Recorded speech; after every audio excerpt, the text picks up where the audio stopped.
내려놓는 것과 집착하지 않는 것은 다르다. 돈도 있고 집도 있고 먹고 살만하고 연애도 이미 다 지난 일이라 연애도 필요 없습니다. 할 만큼 다 해봤으면 굳이 더 할 필요 없습니다. 이런저런 일도 다 해봤고 별별 잘못도 다 저질러봤고 속상한 일도 겪을 만큼 겪어봤습니다. 그럼 그 다음 해야 할 일은 무엇일까요? 이미 완벽한 인생에 이른 걸까요? 아닙니다. 오히려 지옥의 문이 막 열린 겁니다. 모든 것에 관심이 사라지면 아무것도 하지 않습니다. 세상 사람들을 보십시오. 경제적인 능력도 뛰어나고 외모도 출중하고 지능도 높고 가정 환경도 좋고 모든 면이 다른 사람보다 낫지만 더 즐겁지는 않습니다. 모든 면이 다른 사람보다 부족한 사람 역시 즐겁지 않습니다. 그래서 모든 걸 가진 사람은 해야 할 일이 있습니다. 행동으로 더 나은 미래를 가꾸는 겁니다. 그것은 남을 도우는 것에서 시작합니다. 다른 이를 돕는 곳은 어디에나 있습니다. 전 세계에 수많은 자선 단체가 있죠. 보리 선수는 수행을 몸소 실천하며 사람들의 이고등락을 도와줍니다. 특히 몸과 마음, 영혼의 건강에 도움을 주고 있습니다. 만약 도움을 받은 적이 있고 방금 말한 것처럼 모든 것이 갖춰진 상태라면 이제는 남을 도울 줄 알아야 합니다. 전 세계에 있는 보리선수 센터에 봉사자 중에는 집에 가정부를 두고 사는 사람이 대부분입니다. 집에서는 화장실 청소도 하지 않고 옷도 직접 빨지 않습니다. 몸이 조금만 불편해도 마사지를 받습니다. 그런데 센터에선 청소하고 정리하며 사람들을 챙기고 열심히 봉사합니다. 그러면 결과적으로 자신이 더 행복하고 건강해집니다. 나이가 들면 그렇게 많지 않아도 겨우 55세 정도만 돼도 두 다리가 천근만근이고 걸음걸이도 보기 흉해집니다. 다리가 아주 무거워져서 앉았다 일어서기도 불편하고 일할 때도 불편합니다.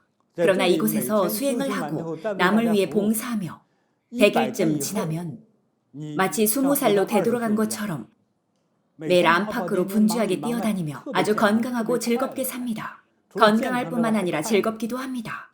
이것이 바로 남을 위해 봉사하고 중생을 이롭게 했을 때 얻을 수 있는 겁니다.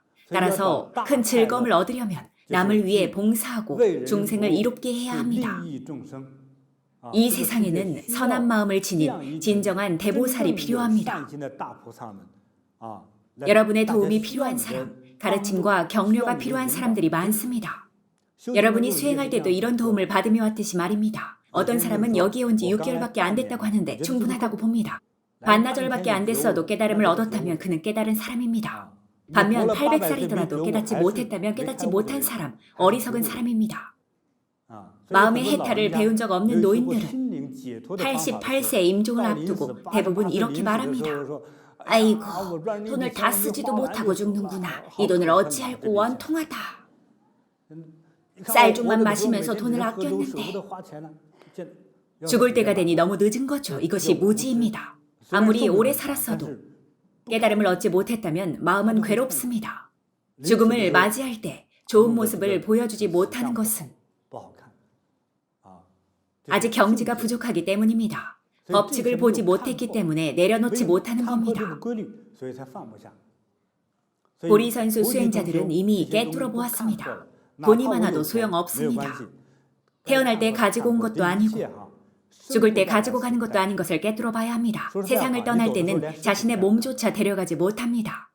데려갈 수 있다면 그걸 처리할 필요도 없겠죠. 후손들이 굳이 돈을 들여 화장할 필요가 없겠죠. 말레이시아에서는 아직 육신을 땅에 묻는다고 하는데 한번 제주껏 하늘로 가져가 보시죠. 할 수 없습니다. 아무것도 가져갈 수 없습니다. 제가 만든 노래 중에 레거 00이라는 곡이 있습니다. 빈몸으로 와서 빈몸으로 가는데도 평생을 명예와 이익에만 매달리는구나. 명예와 이익이 번뇌가 되어 사람을 휘감고 평생을 괴로워하지만 깨닫지 못한다. 사람이란 게 바로 그렇습니다.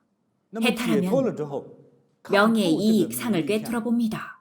해볼 것 다 해보고 집착할 건 다 해보고 가질 만큼 가져보고 없음에서 있음이 되고 빈 것이 채워지는 과정을 겪고 난 다음에는 내려놓아야 합니다.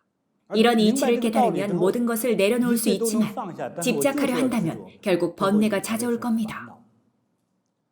임종을 앞두고 갖고 있는 돈을 다 못 썼다고 하면 자녀들이 어떻게 생각할까요? 이 얄미운 노인네라고 할 겁니다. 우리도 써야 하는데 돈을 다 써버리고 싶다고요?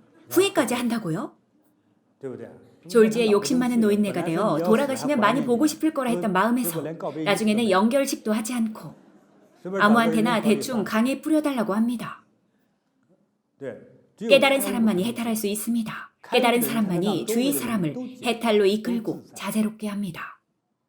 명예나 이익에 집착하면 안 된다는 게 아니라 내려놓아야 할 때 내려놓을 수 있어야 함을 꼭 기억해야 합니다. 아시겠지요? 무언가를 가져본 적 없는 사람은 당연히 집착하고 소유할 수 있습니다. 먹고 사는 일이 가장 중요하니까요. 해탈했다 해도 매일 공원에서 잘 수는 없지 않습니까? 텐트도 돈이 있어야 삽니다. 누군가에게 쫓겨다니는 상황이라면 더더욱 그렇습니다. 그러니 꿰뚫어보고 집착해보고 소유해보고 느껴본 다음에는 반드시 내려놓아야 합니다. 내려놓아야 해탈할 수 있습니다. 내려놓는 것은 집착하지 않는 것이 아닙니다. 과거의 집착을 내려놓고 새로운 것에 집착해야 합니다. 성공한 사람이 새롭게 집착해야 할 건 중생을 이롭게 하는 일입니다. 그러면 행복하고 즐겁고 건강할 겁니다. 친구도 많이 생길 겁니다. 과거의 집착은 내려놓고 새로운 것에 집착하라. 중생을 이롭게 하는 일에 집착하면 건강과 행복과 즐거움을 얻을 수 있다.